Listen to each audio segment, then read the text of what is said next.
Hi guys! Welcome back sa aking channel. So ngayon po, i-update ko lang kayo doon sa aking naging journey, doon sa aking kidney stone. So, na-diagnose ako ng kidney stone 1.5 month na po ngayon. So, nung nag-diagnose ako, nag-take up agad ako ng medication. And then,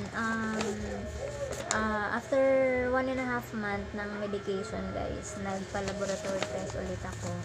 So, ito na yung kanyang result. So, nung dati kasi, yung bago ko nag-take ng medication, nasa 2.5 yung aking stone sa kidney. So, yun nga, nung 2.5 siya. Tapos ngayon, nung nagpa-test ako kasi uminom na ako ng gamot. So, naging 0.3 na lang siya.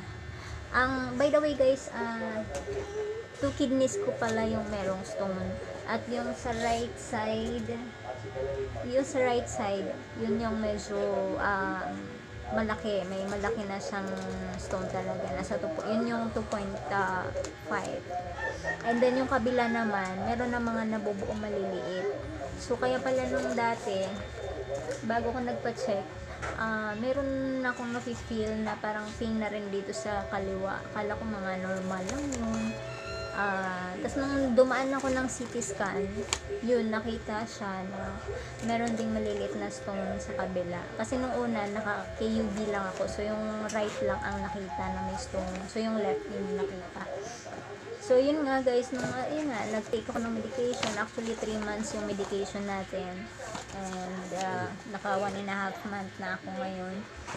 So thanks God kasi kahit paano may improvement na. So hopefully soon hindi na ako